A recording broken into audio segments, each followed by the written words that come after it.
Very good. This is Gary Borgendale this evening, and this is Alpha News and First Tuesday Conservatives. We would like to try to do is that we bring a collaborative, obviously, between First Tuesday Conservative and Alpha News. And one of the things, if you realize about Alpha News Minnesota, they are being shadow banned and different things are happening to their news feed. So you want to make sure that you do sign up alphanewsmn.com and to make sure you get the latest information coming out from Alpha News MN. Again, I'm Gary Borgendale. I'm also the local ministry director for AM 980 The Mission, part of the Salem Media Group here in the Twin Cities. I'm just filling in occasionally for your hosting here this evening. But we're able to welcome Dr. Scott Jensen with us tonight. Welcome, Dr. Jensen. He is a past state senator, so he ran for that out in the western suburbs. He's a family practice physician out in Watertown, and now Dr. Jensen has taken that state senator hat off and his doctor hat off, and now he hopes to put a new hat on, and that's called the governor of Minnesota. So welcome, Dr. Jensen. It's good to have you with us this evening. Thank you, Gary. It's great to be with you. It was interesting. The last time I had you on here, we had you on with Dr. Bob Hamilton, and we had a lot of conversation relative to what was going on in the virus and COVID-19, but we get to talk to a bigger topic tonight. So I'm going to just kind of open it up for you to Dr. Jensen. I guess I will be calling you Scott as we go forward, but tell us about why are you running here for office as governor in Minnesota? Well, I appreciate the question. And because you've given me a little bit more latitude in time, I can perhaps, rather than just jump in immediately, I can share a couple of backstory thoughts. First, there's an expression that goes like this: if you want to make God laugh, tell him you've got plans. My wife and I have certainly learned that. This was not on our bucket list. The fact of the matter is, over the last 6-8 months, we've gone through a pretty intense time of reflection and meditation and reaching out to people who are very close to us to try to discern what should we do.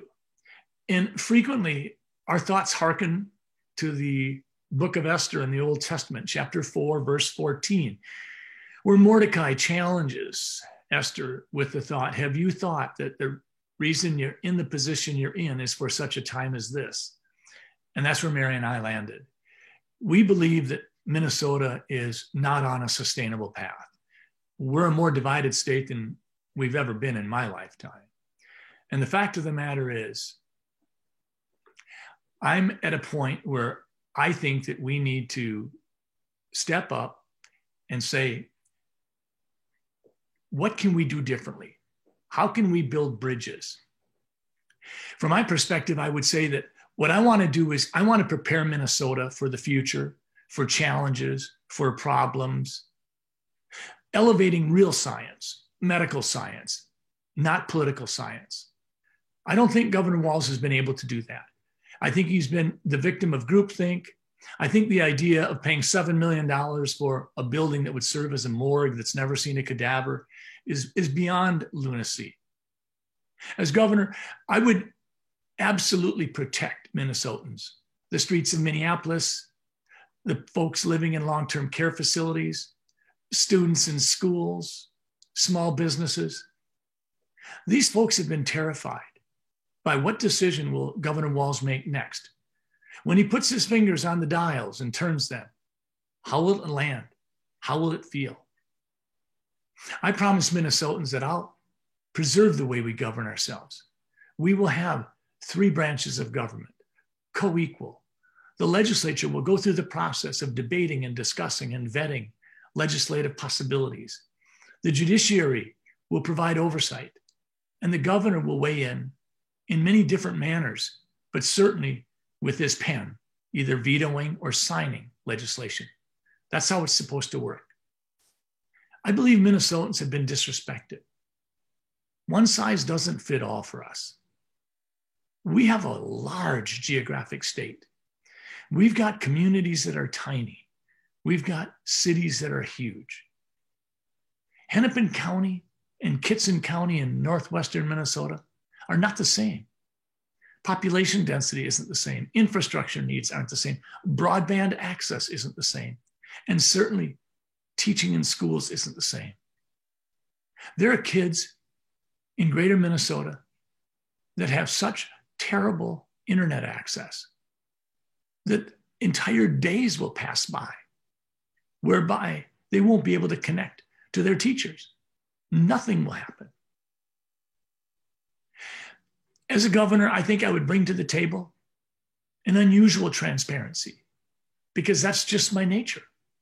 I think I'd be a unique candidate in that I'm not really interested in politics. I'm more interested in solving problems. I would be respectful. I don't think you're going to hear me refer to large groups of people as rocks and cows or 19-year-old cooks. That's not who I am. I'd speak to all Minnesotans, especially the folks who feel like their voices have been ignored. And I would insist on telling the truth because I know what to say tomorrow if I tell you the truth today. I don't have to wonder. That's where we need to be. We should be focusing on things like real science, not political science. We should be focusing on secure elections, on how do we help our students learn. Our educational system is broken. We should fund kids, not broken institutions. And we need to focus on safety. Seniors in long-term care facilities don't feel safe.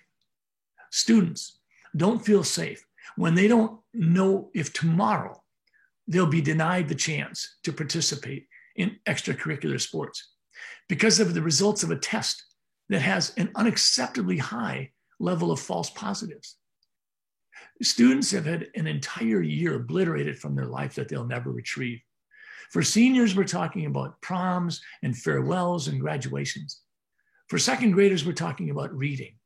For kindergartners, we're talking about how to learn how to deal with adults without half of the face being covered up.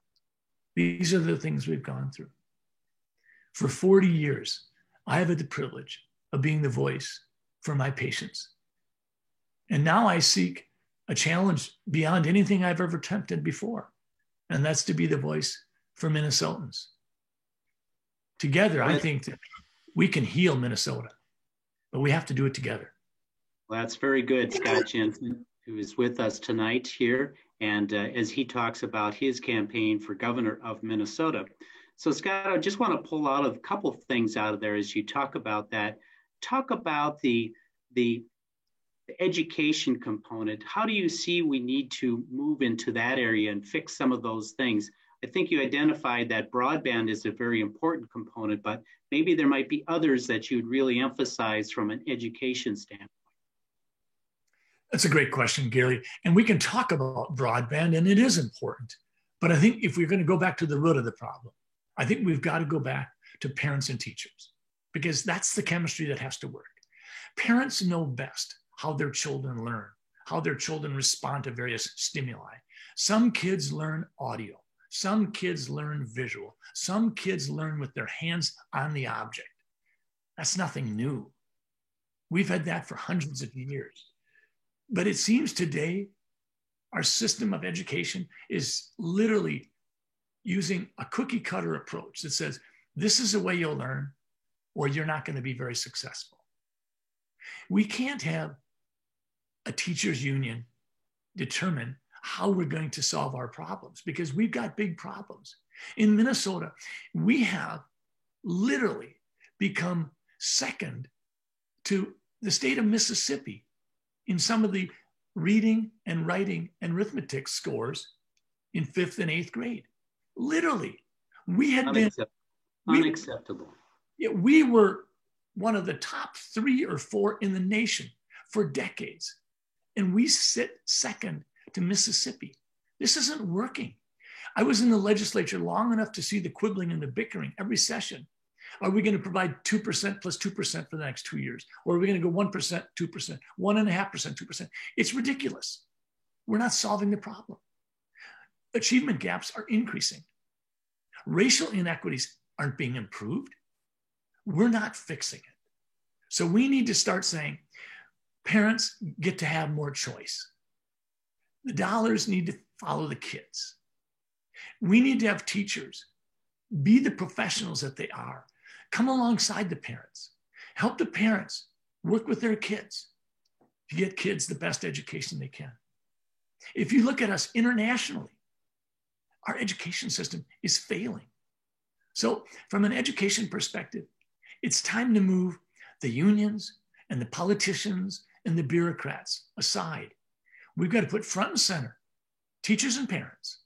And parents, if they don't have the skill set or the confidence to help identify how their kids will best learn, then we need to have the teachers help even more. We need to pick up those 3 to 5-year-olds who are at risk. We don't need to have public education provided free for every 3 to 5-year-old across Minnesota. We need to identify the 20 to 25% of kids who are at risk to make sure that they don't fall behind in those critical years. We got to stop pandering to the media. We got to start solving real problems. That's what we have. And educating our children. Thank you very much for that, Scott Jensen. Let's go to another topic. You talked a little bit about a scientific approach to things as opposed to political science. One of the things I look at in Minnesota is that we have this great healthcare system. And I just am baffled that current administration would still like to look at one system pays all as opposed to utilizing the great avenues of private enterprise with medicine in Minnesota. Any response to that component of the scientific community and how we grow that here in Minnesota, Scott? Let's start with an example, Gary. Let's go back to 1976. The Legion's convention had ended in Philadelphia.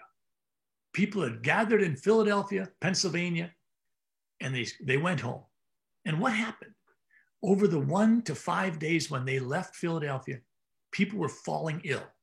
They had Legionnaire's disease. Correct. We didn't know what to do. What did doctors do? We hospitalized patients. We treated them with intravenous antibiotics, the ones we thought would work. And you know what happened? People died, and they kept on dying. And finally, some doctor tried a different antibiotic, not a very glamorous one, just good old-fashioned erythromycin. And you know what happened? We started saving lives. That's what we did. We didn't have the government step in and say doctors can do this or can do that, but that's it. We didn't interfere with the patient-doctor relationship. We had doctors talking to patients, making assessments, telling the patients, this is what we think is a problem, and treating patients. That's what we need to do. That didn't happen with COVID-19. We had bureaucrats, politicians step in and say, patients, you don't get access to these 3 or 4 choices on the menu. You go home and get well on your own. And if you don't, when you're sick enough to be admitted to the hospital, we'll admit you. But by the way, once we admit you, some of those options you might have had previously are now gone because they won't work.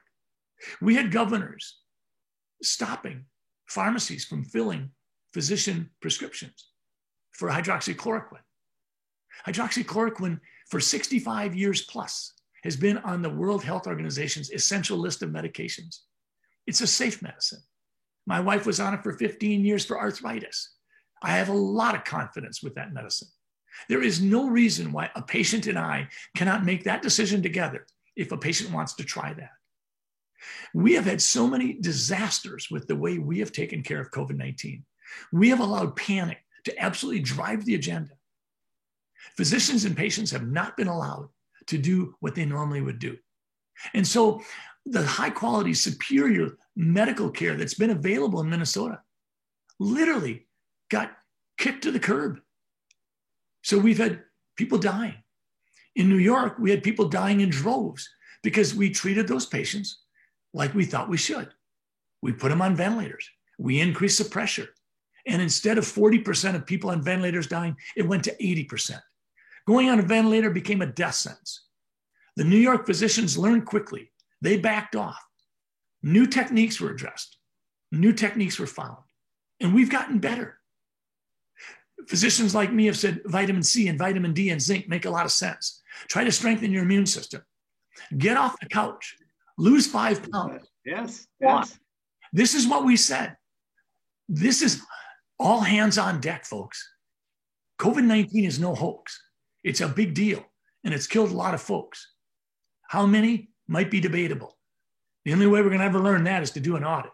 But the fact of the matter is, Minnesota doctors and Minnesota patients weren't allowed to be as good as they could have been because they're not as good as they could be when they're separated. And that's what happened. And I think we are finding one of the key issues for Scott Jensen. I could hear the passion coming out. And you look at the people across the state of Minnesota, they were looking for options. What can I do personally to help increase my immune system? The government never said anything about that. And I thank you for stating that, because God created us with a body to deal with this. And that doctor-patient relationship that you're describing, let's look at these different options that might work for them. So I really encourage you to keep honing in that, because that affects all of Minnesota in what they were told.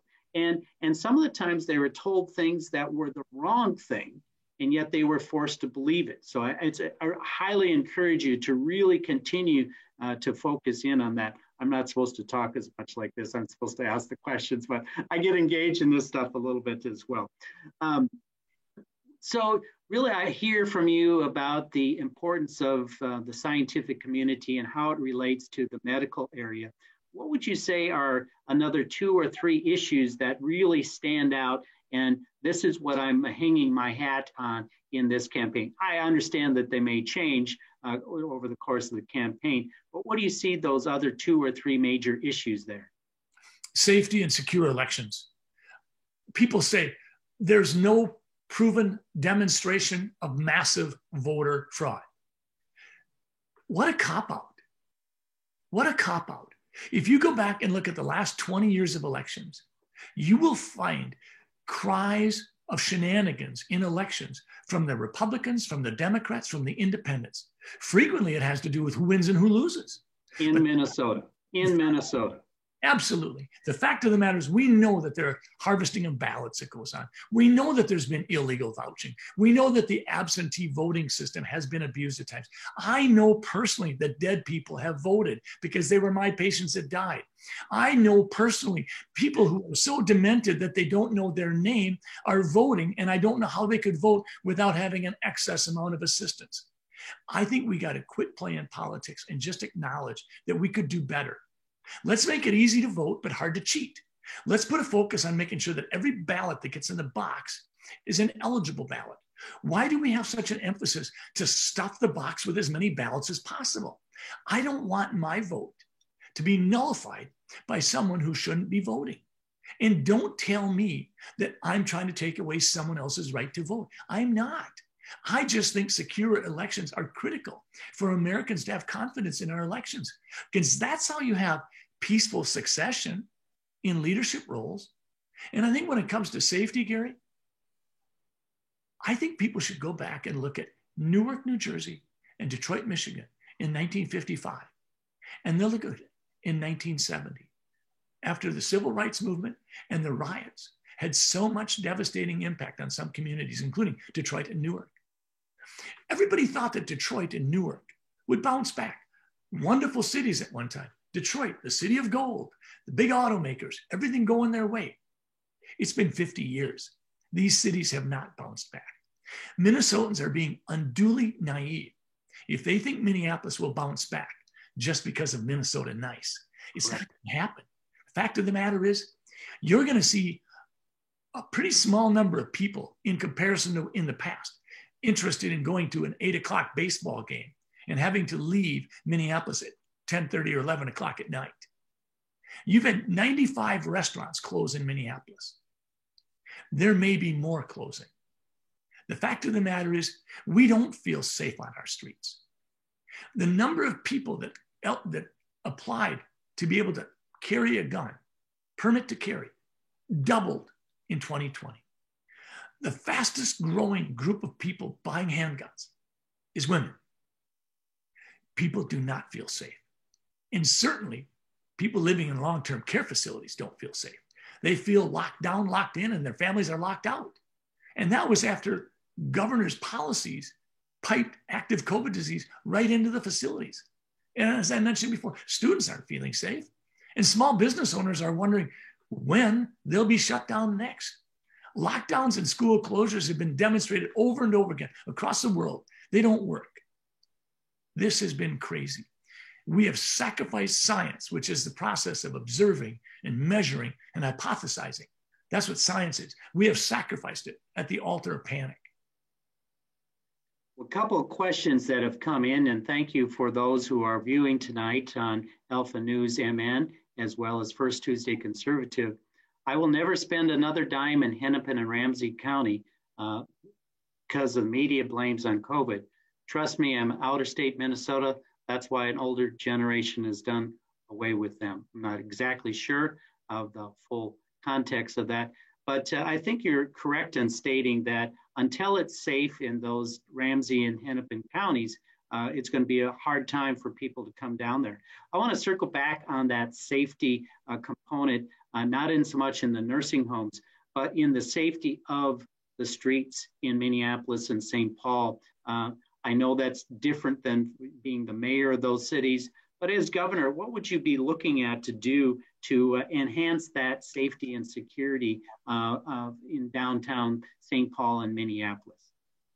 It's all about communication. It's about relationships.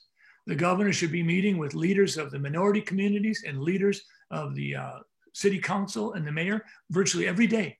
The governor should be walking the streets, talking to people. The National Guard should be available. The police chief should be listened to. People that want to talk about defunding the police or getting rid of the police should be laughed at and scoffed at. That's silly talk. You don't have freedom if you don't have laws. I mean, if it's just a free-for-all and whoever's the biggest, meanest person on the block gets to rule what's going on, that's not freedom. Christians, Jews, Muslims, we all know that it's within the context of laws that we get our freedom. So honestly, we've had the silliest darn discussions take place on some of these issues of safety on the streets of Minneapolis.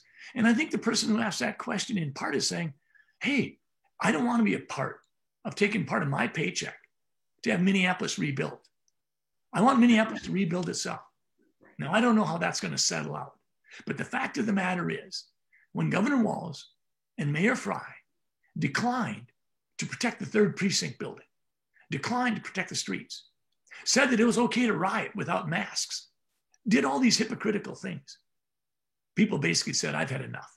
And in the weeks and months afterwards, when we heard that the city council wanted to defund the police, we just shook our head. This kind of silliness, frankly, a Dr. Seuss book has more intelligence. Unless it's banned by the organization that way in our cancel culture. I do want to jump in on a question that has come up here from one of our listeners in here. What about the legalization of marijuana? In Minnesota, we do have medical marijuana, but we do not have full recreational marijuana. As a doctor with that information, how do you respond to that question about legalizing marijuana to a recreational state? That's a great question. And I would take a page out of President Trump's book. I think one of the things that President Trump taught us was his playbook said, have these tough discussions head on, whether you're talking DACA, the wall, NATO, NAFTA, have it head on. I think it's a good idea for Minnesota to have that discussion. Do I support recreational marijuana being legalized? I don't. I don't think we're ready for it. I don't know if we'll ever be ready for it. If it were up to me, I don't think 201 legislators get to determine. I'd put it on the ballot maybe in 5 years and have Minnesota vote on it as a constitutional ballot. But what I think we can talk about, and well, we can talk about it all, but one thing I think we can do something about is the medical marijuana plan, the medical cannabis plan has been extremely helpful for many patients. A couple of patient types, if you will, that really I focus on are chemotherapy for cancer. Patients tolerate their chemotherapy so much better with THC as an anti-nauseant versus using our typical pharmacology drugs. Another group is kids with autism. A lot of kids with autism do much better. But I think we can have a serious discussion about decriminalizing trivial amounts of marijuana. I think a 19-year-old kid that makes a mistake and gets caught with a joint in his pocket shouldn't necessarily have to have that on his record for the next 10 years, especially when you look at who's being convicted of such a crime and who's committing it. The fact of the matter is the data is in. If you're Black, you have a much greater chance of having the full force of the law come down on you. We know it's not being equitably enforced. So the fact of the matter is, if you are caught with a trivial amount and you have no similar offenses in a year, why not go ahead and, if you will, expunge the record? Right now, we have a law that says that if you have more than 45 grams of marijuana on you, now 45 grams, you're not in the business of selling, but if you have more than 45 grams on you, you can be convicted of a felony and go to prison. But if you have 35 grams, it's a misdemeanor. Does that make sense? We need to have thoughtful discussions as to how we can deal with this better. And I'm not going to shy away from those discussions. But in terms of legalizing recreational marijuana, I oppose it because I don't think we can handle it. Okay, good response. Now let's, I want to jump a little bit into our current governor. And how would you grade our current governor? And how would you do things differently than our current governor? The first month of the pandemic, I would give him a B. And the reason I'd give him a B is because this was uncharted territory. We didn't know where we were going. He met with his people and he made decisions. A critical mistake he made in that first month was he decided to rely on his team.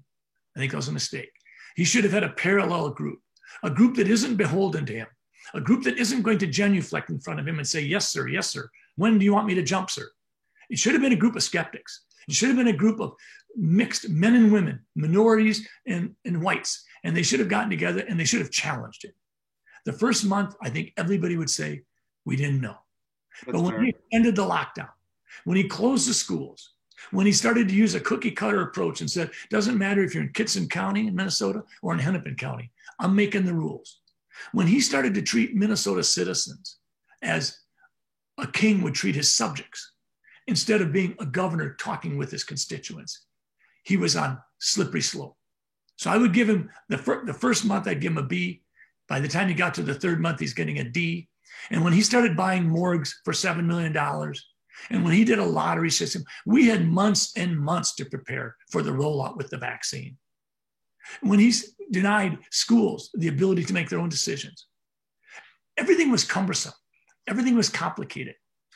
When he chose to not audit the death certificates, all he needed to do is say, we're going to have an audit because it appears that we're using COVID-19 as a cause of death, even if it had nothing more than just a peripheral contribution to it. When the CDC made a decision to no longer insist that the cause of death had to be the underlying cause of death, and instead, if it happened to be COVID-19, all it had to do was be a contributing factor. You could have someone with stage 4 colon cancer on hospice in the throes of death, and in the last day of their life, identified as having a positive PCR test, and that's being called a COVID-19 death. That was ridiculous. That's just inflating the numbers.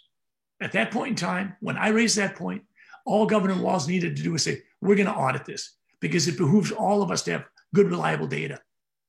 That was when he slipped in my book. And what happened to you when you raised that question? What was the blowback onto you, Scott Jensen, as a doctor? Numerous times I have in my medical license investigated. Literally, my livelihood has been threatened. Is it from someone whose care I didn't succeed in? No. This is from people who never met me.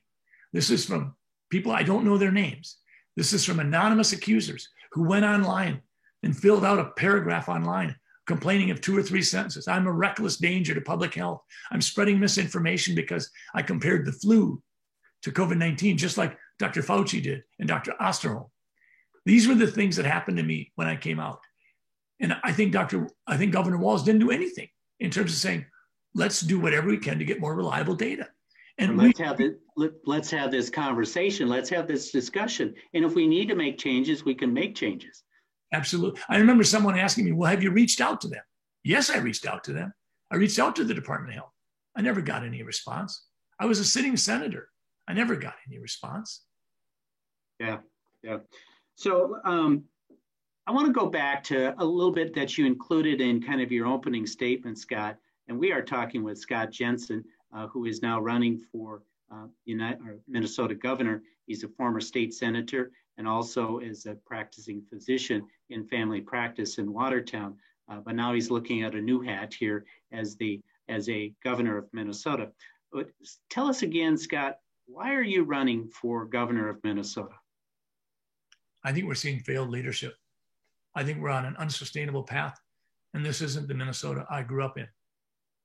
I think we need to protect and preserve and prepare for the future. And the fact of the matter is, we haven't.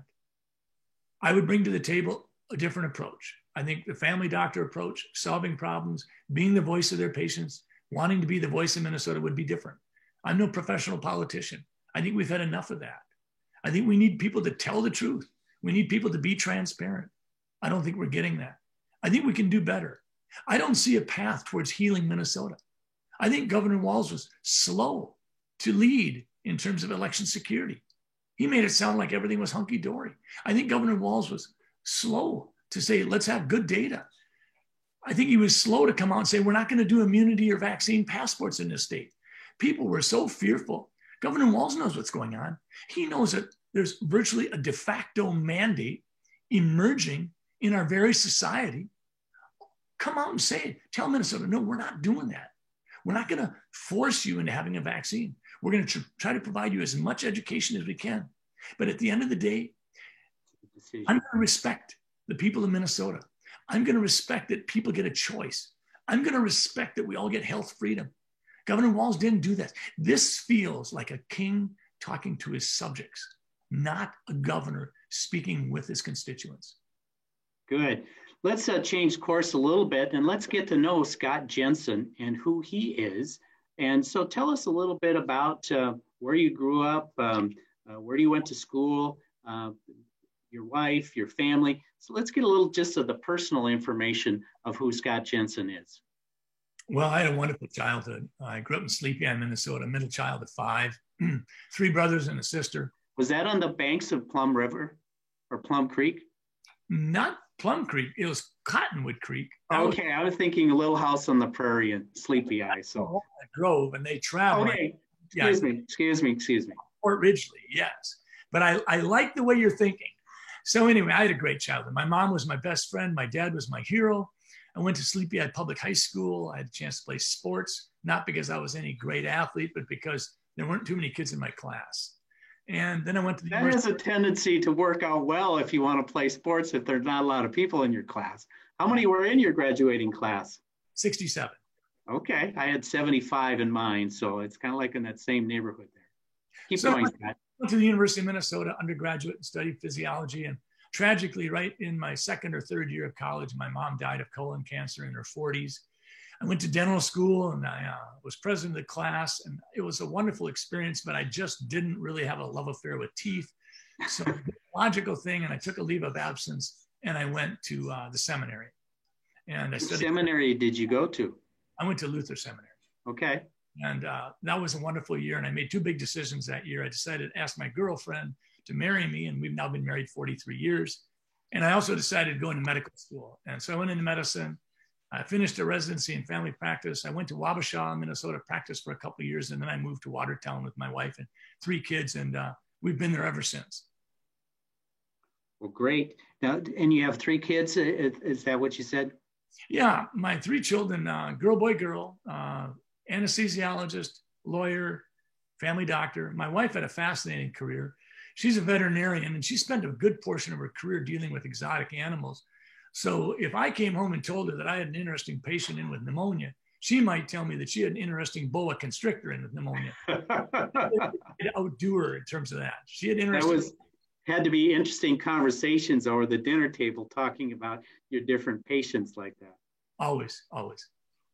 Well, Scott, do you have any, where can people go to get more information, and where can they donate for your campaign? Well, thank you, Gary, for asking that. I think the best place to go for information, because there's lots of issues that we didn't cover tonight too, but just go to drscottjensen.com. That's our website, DRSCOTTJENSEN, drscottjensen.com. You'll see our launch video, which I think is quite compelling. the only way we're going to flip a blue state red is by a groundswell approach. We need thousands and thousands and thousands of Minnesotans saying enough is enough. We need to return to a conservative perspective. And we need to remember what a conservative perspective is. The word conservative comes from Latin conservare, and it means to safeguard. So when someone's conservative, that means that they're focused on safeguarding. What do we want to safeguard? We want to safeguard our children and our families. We want to safeguard our freedom to worship as we choose and our freedom of speech. We want to safeguard our water and our natural resources. That's what a conservative should be about. And if you want to do that, you need to step up. We need your help. $10, $20, volunteer. Please help us. And by the way, one of the things I noticed, Scott, that when you're running for an office like this, you've raised, last time I saw, over $200,000. Where are you at now at the money you've raised? We're getting close to $300,000. We've had 500 people sign up to help in innumerable fashions. I started a TikTok account about a month ago, and we have about 300,000 followers on TikTok, about 250,000 followers on Facebook. My Twitter account has increased by 50%. People have been wonderful, just wonderful. So I appreciate that. Thank you. But we all need to get involved. We all need to recognize that we need to be relevant. We need to rescue ourselves. And if we do, truly, we can have a renewal. We really can have a renewal. And in that renewal, we'll get safety. Our kids will do better. We'll fund the kids. We'll quit funding broken institutions. We'll give parents choice. And we'll be a better state. And we'll heal. That's good information. There's a couple questions. I'm going to try and take these if I can here so we get responses to them. Can the teachers union be reformed? They seem to be power unto themselves. Children need to reform to school for education and social benefits. Would you get children back into physical classrooms? If so, how? I think there's a couple questions there. The first one is getting children back into the classrooms. How would you go about doing that one? I would just demand it. I would say that if they're not going to be in the classroom, then the teachers aren't going to be paid. I mean, enough is enough. We've excised a year out of these kids' lives, and we know that this kind of education doesn't cover anywhere near the material. Teachers know it. And then let me unpack the other question. Can teachers union be reformed? Absolutely. It's going to take a groundswell approach from the teachers, but it can be done. Unions in and of themselves bring value to the equation. No question. There are things that otherwise get overlooked. But we cannot have the kids be pawns in this system of education. Kids are the center point. No one else. It's kids and what they learn. They're the future. We have got to do better. And Scott, I think that's a very good point about the reform of the teachers union and the teachers who are very, very qualified people. They can do that within their own organization and make their own organization more accountable to the students and to the parents as well. So I think that's a very good idea. Let me see if we have any more questions. I kind of want to just get as much as we can here before we come to the end. Yeah, that I guess is really the key questions from that standpoint. Do you have any events coming up yet, Scott? We're starting to have quite a few events. We're going to be going out and speaking at rallies for small businesses that have been closed down. We want to help those folks as much as possible. So there might be a few restaurants that you would go and hit to? Exactly. And we need to, we had 10,000 fans at the stadium today. We need to start connecting once again. Humans are not meant to live physically distanced. That's not who we are. So we need to start getting out. We need to have our community festivals, our county fairs. We need to once again re-engage and realize that the collateral damage of COVID-19 has probably killed more people than COVID-19 itself. Amen. Well, this is Gary Borgendale. We've been listening to Scott Jensen as he is sharing his thoughts about running for governor in Minnesota and as his campaign is launched. Scott, where can they again go to get more information about your campaign?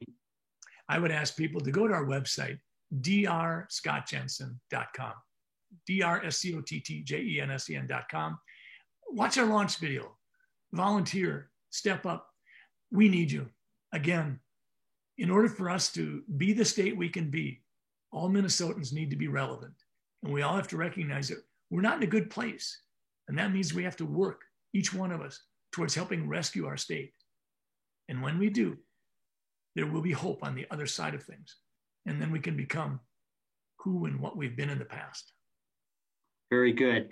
And two, if you'd want to donate to their campaign, you can go to their website as well. And I just encourage you to support Scott and his campaign efforts as well. So very good, Scott. We thank you for this night and good luck to you as you continue down the road running for governor in Minnesota.